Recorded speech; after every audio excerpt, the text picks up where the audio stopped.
Welcome back to Build. I'm HuffPost's Jamie Feldman, and today I am chatting with Liza Koshy, YouTube prodigy, star host, the most fun person on the internet. And I'm really excited because I'm chatting with her about her show, Liza On Demand, which premiered its second season on YouTube today. Here's a look.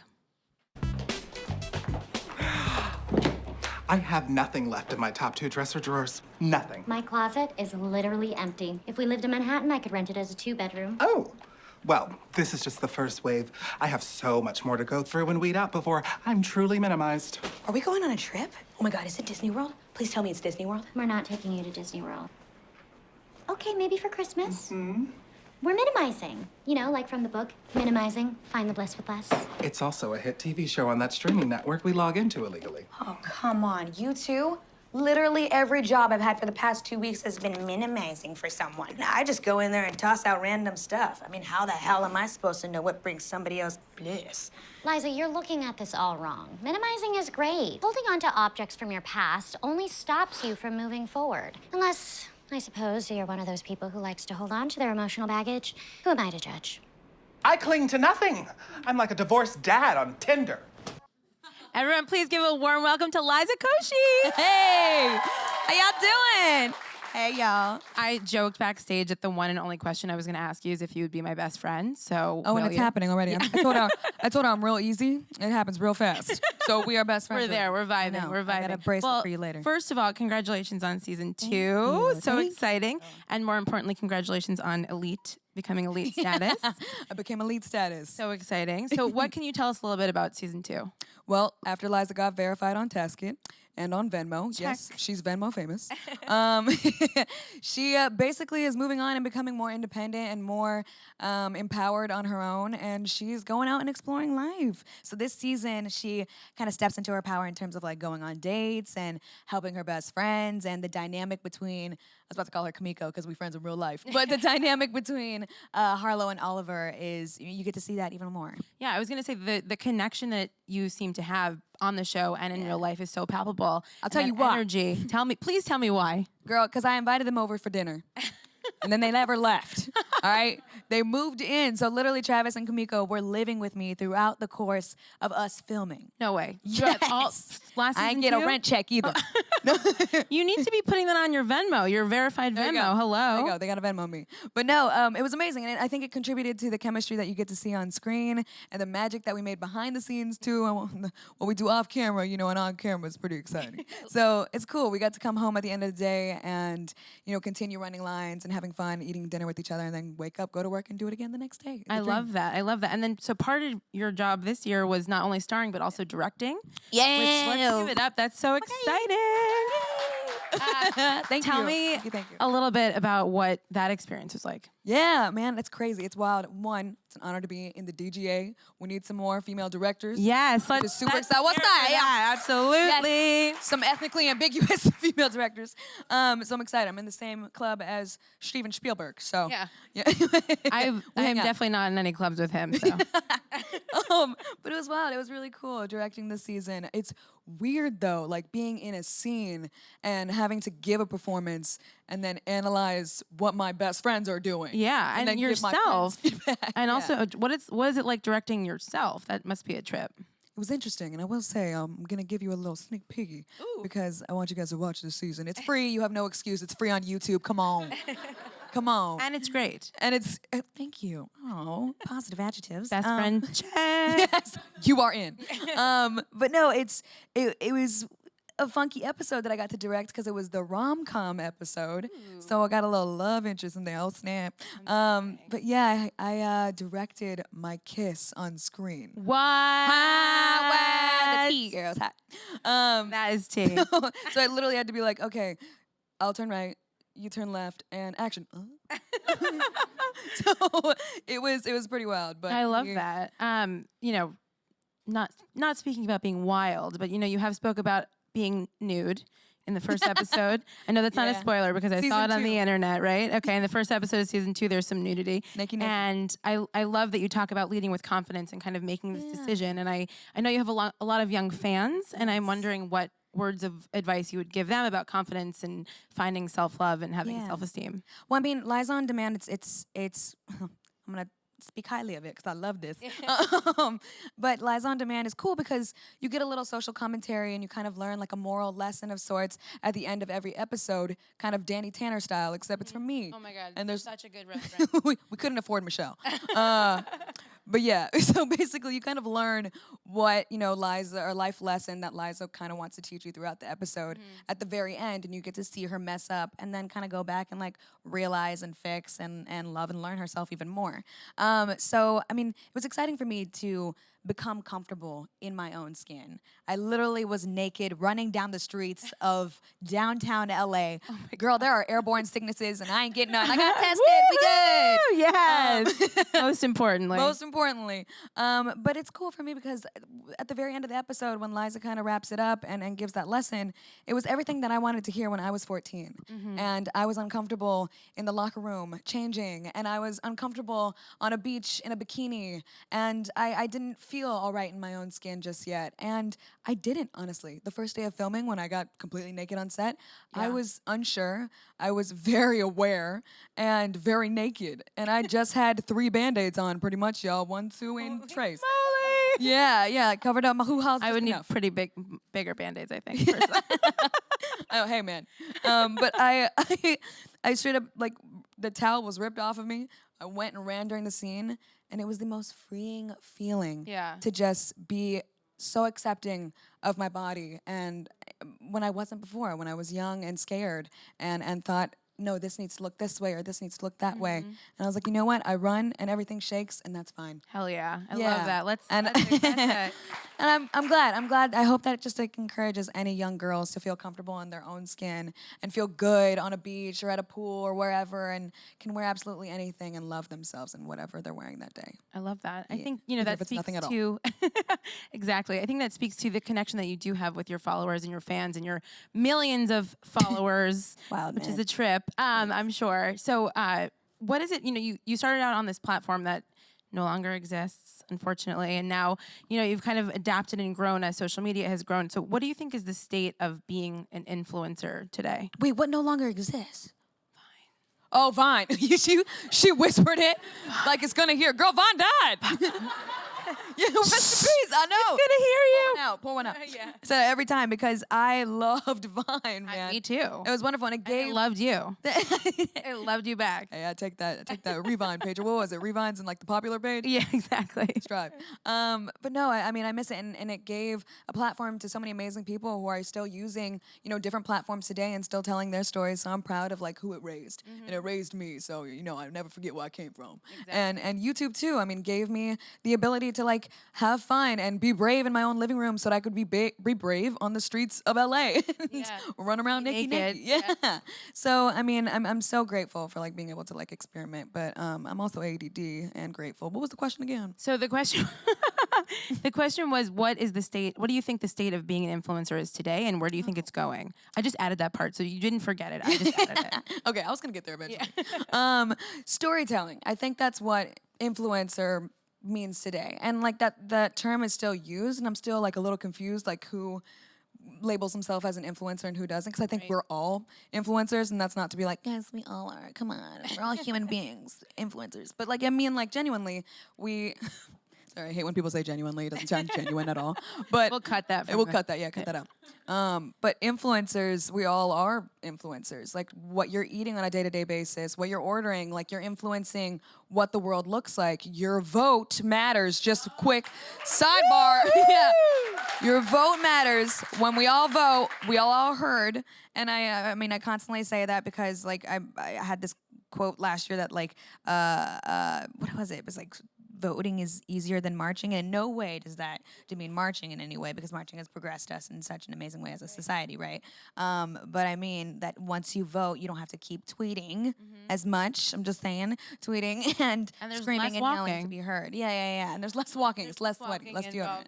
Save on the deodorant. But I think that's what we're all influencers in that sense, that we're all voices being heard in different ways and stories are being told in different ways. And I think that's what creators are, or creators, influencers, whatever you want to give the label to. I like the label list, label list kind. Yeah.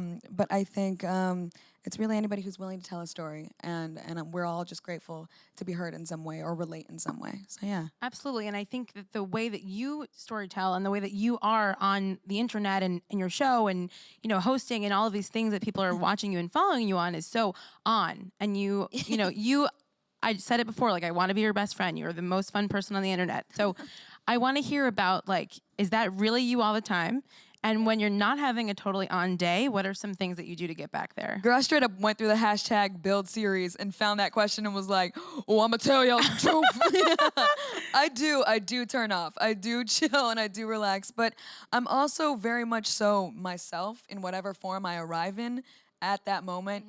During the day. So like last night I was on Late Night with Seth Meyers, which was, or not last night, night before, was amazing. So cool. So damn cool. And like was someone that I just like idolized growing up and would watch on the Weekend Update and like sit down every Saturday night with my family. So like to have that association and just be next to him, I was like, yee! So it was 8 octaves higher and was like, Seth, oh my God. So handsome.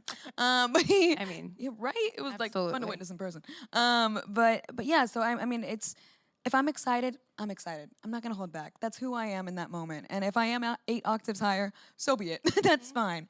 And I'm trying to truly embrace that too, because I do come in different forms. We all act a little differently depending on who's around, who's watching, and that kind of thing. And I just, if I'm relaxed with you, then I'm comfortable with you, and I'm chilling with you, and I'm kicking it with you. That's who I am. And then what about on a day that it's like not clicking, or you have to be on, but maybe you're not feeling it? Like what are some of your go-to moves? Being grateful.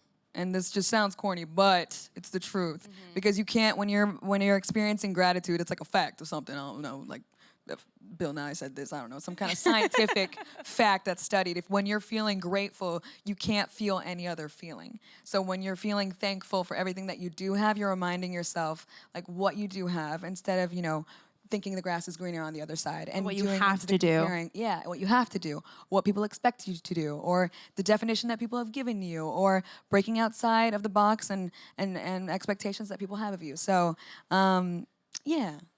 I love that. Speaking of like being excited and 8 octaves higher, I want to talk a little bit about Met Gala. Girl. Because you know them 8. Did you guys?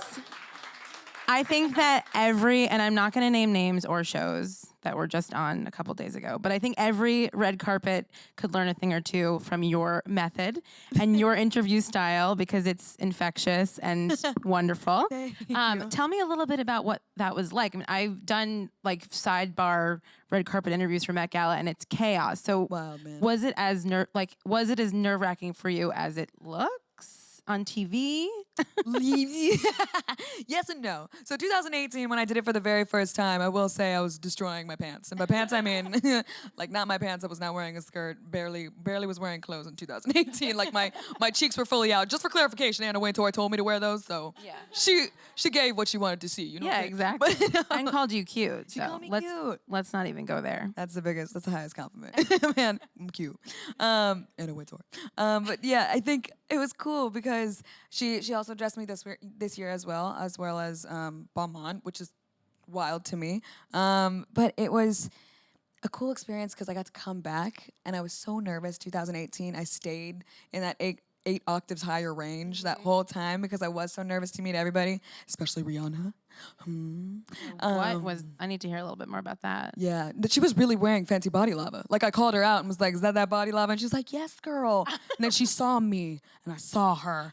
It was a moment. And you had a moment. We had a moment. You really saw into each other's souls. She saw me naked, pretty much. I love it. Well, she join the she club watched starting watching the show. Yeah. There you go. But yeah, no, it was amazing to come back this year and feel grounded and feel like the work that I'd done this year on myself and my own personal growth. Like I feel like it applied on the carpet, and I'm most proud of that too, and my like little evolution internally. So I'm proud. I'm proud that I got to come back and enjoy myself a second time, and the inside I got to enjoy like the little performance too. Straight up, I wasn't lying. There's like a quote of me saying like, "All you get is a chicken breast. You get a chicken breast. You just get chicken breast." It's good. It's a little cold, but it's good. But I straight up was just jamming inside, just by myself. Solo dolo was like, yes, amazing. We did it, and I felt so proud and happy. And the theme this year, camp, was amazing because I was just thinking about being like a little kid at home watching men wear these gorgeous gowns and women just deck all out and the label-less wear whatever they want to wear on their souls, and I was just so happy. Like that's what I've always wanted to see, was just people be so unapologetic on the carpet, and I got to see that firsthand. Yeah, absolutely. I mean, talking about being a little kid and watching on TV, you have been kind of instrumental in all of these like very iconic 90s reboots. Double Dare, hello. I grew up on Double Dare, TRL. Like, tell me a little bit about that experience and what that was like. Girl, it was dope. Mark Summer says hi. Oh my God. Oh my God. Mark, yeah, right? Yeah. Mark is amazing. One, learned a lot from hosting with him. Yeah. Double Dare was dope. I mean, I got slimed several times. It does not come out of clothes or crevices easily at all. But it was so fun, and I got to work with kids, and it's the utmost fulfilling experience to be making little tiny baby movies by myself, and then to go out there and babysit 100 kids at a time. Oh yeah. And perform and play games with them is just so fun. I'm gonna be a good ass mom. This is good prep. Yeah. Hell yeah. What is that transition like, right? Because you were going from speaking directly to an audience, your followers, and then you're doing TV, you're doing this show, you're hosting. Like, what has that transition been like, and has it changed your messaging at all? Yeah.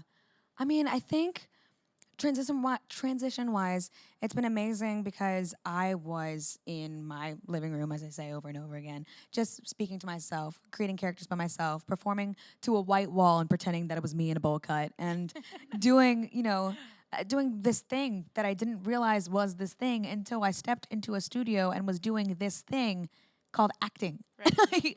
I had no idea that I was like creating characters and writing scripts because I just did everything in my notes and typed everything down and just created tiny funny bits. Basically just made like 14 vines sewed together into a YouTube video, and that was me creating content. But it was just by myself, and although it was amazing and I learned so much from it, it was a little bit isolating, and I missed working and creating with people. So the characters in my head became characters in real life, which are the extensions of my soul, literally Kimiko Glenn and Travis Coles, who have helped me through so much personally, but also have helped me grow as an actor and helped me understand this world because they've been in it for so long. So it's cool. It's been an interesting like transition of sorts. Yeah. It's so fun, and it's so delightful to watch and get to see Thank firsthand. you. Thank you. What about the people and the shows that you're excited about? People that are creating things. What's on your watch list right now? Oh, snap. I've been watching, come on, remember it, girl. Don't bring it up. Hold on. It's on Netflix. Oh my God, it's the young kids. On My Block. On My Block on Netflix is so good. And they're shooting season 3 right now, so I'm gonna look directly in the camera. Where's it at? If y'all need a little ethnically ambiguous girl, let me know. This is my audition right now. It's not very good, but I'm better with the script, okay? All right, dope. I absolutely love On My Block. I think it's an amazing story that hasn't been told before or like we haven't seen, so I'm excited about that. Great. Yeah, I would love to lift them in any way. And what is next for you? What do you think? What's like the next? I mean, after you host the Met Gala red carpet and like, where do you go? You got to just go to Disneyland. I think that's the only option. Go back and catch dinner with Michelle Obama or something. No biggie. No biggie, something like that. But no, I think what's exciting for me now is Work It. There's a movie on Netflix that I just shot in Toronto for the past 2.5 months. I'm excited. I got to put those high kicks to use, dog. Yeah. So tell us a little bit. Can you tell us a little bit about that? Yeah. Oh, yeah. Perfect. Great. Perfect. Y'all don't watch Liza On Demand, right? All right, cool. So let me tell you about this other movie. So it was a really cool, fun dance movie. It's basically like just a bunch of kids coming together and making like a little dance team, and it was fun. I can't give you too much of the plot. Okay. But it is dope, and working with Sabrina Carpenter was amazing. She's dope. Yeah. We get on AOL build. She gonna talk about it. Yeah. But yeah, they were amazing. Keenan Lonsdale and Jordan Fisher. So it was really Michelle Buteau. She was fun. So yeah, it was fun. Yeah. So then, is that more movies? What are you thinking? What do you think is in the? I don't know. You're going to have to stay tuned. And by stay tuned, I mean watch Liza On Demand. Exactly. Now available on YouTube. Sorry. We love a plug. My last question before I think we can check out and see if we have any audience questions going on is does Liza make platinum status this season? You're gonna have to stay tuned. Okay. We'll see. I think Liza hit some different statuses this season. I think she hits a career status for herself, an emotional status for herself, a spiritual status for herself, and then you'll have to stay tuned. Stay tuned to find out. All right, cool. Well, I think we're gonna throw it to some audience Yes. questions. Mom, talk to me, babies. What's up, girl? I see you in your sweater. Can I toss it to you? Hi.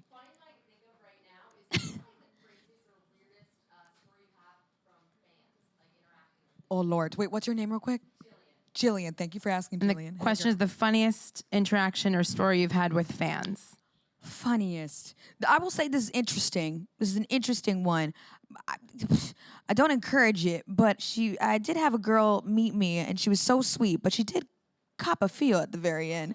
And she, I am naked in the first episode of Man, so you gonna see not an excuse at all. You're right. Not an excuse. You're right. That's right. But there was a little butt tap, and I was like, oh, not an excuse though. You're right. But most of my encounters are wonderful, and I'm excited to meet anybody who's willing to say hi to me and who has been supporting me for a long time. But yes, don't touch my butt. Okay. What do you do in that situation? I kind of just like awkwardly laugh, and then she handed me my boba, and then I went on my way. You got some boba out of it too? Boba out of it. Well, no. I still paid for the boba. God. No. But yeah, that was an interesting experience. There Okay. was, yeah. Thanks for asking, though. Now you know what not to do. Yeah, exactly. All right, I think we have another audience question. Hey, what's up, girl? What's your name? Anusha. Hey, Anusha. I have a cousin your name. Oh my God. Are you? Yes, I will. yes. Yeah, that's you. Okay, Yeah. hey, girl. No, so you have used YouTube really as a platform to do so many other things, whether it be create your own content, be in music videos. You've done all the hosting with Double Dare, TRL, etc. But now we see people like Lily Singh also doing late night shows. So based on your comment, Microphone. Yes. would you ever consider that? Thoughts on it? I want to hear. I mean, Lily has like paved the way for years, including Jenna Marbles, including Ryan Higa, Shane Dawson. Like I pour one out every single time. Not that they're gone or anything, because they're here. They're not like Vine. Yeah, no, not like Vine at all. But like they have paved the way for years for creators like myself to be able to come in and experiment and love and create. And same for goes for Emma Chamberlain, who's younger than me and started after me, but still paving the way. Like that's so exciting to me. Lily Singh, yes, come on. That's what I wanted to see on my TV growing up, and now she's there. Come on. And just like I'm proud. I'm so proud. I'm so proud of anybody doing anything outside of their comfort zone and testing their abilities and like honing in their abilities and their craft and writing and experimenting. I think that encourages other people to kind of remain labelless in the sense that you are. This is about to get corny again. I can't help it. But you are just like a human being, and you're trying to figure out a way to figure out what's the end of that sentence, because a human being is just an incomplete sentence. A human being. A director, a human being, an actress, a human being, Lily Singh. Like that's so dope, and I love seeing people, take on different roles and do so confidently. So I'm excited to see where the show goes to. Yeah. Yeah, girl. Lily, I'm looking into camera again. This is my audition for the show. Have me on, girl. 2 auditions I think we've gotten done so far. I booked On My Block and Late Night with Lily Singh. Yeah, thank you, AOL Bill. Amazing. And then we have just one more question right here. What's up, girl? Oh, cool hair. If you had a warning label, what would it say? Ooh. Warning label. What's your name? Isis. Isis, nice to meet you, Liza. Warning label. Honestly, contents may explode. For real. I love it. Yeah. Well, thank you so much, Liza, for chatting with us. The season 2 of Liza On Demand you can watch on YouTube today. Yeah. And it was so great chatting with you. Thanks to all of you for being here. Thank you, guys. Thank you for coming out, you guys. And thank you for watching.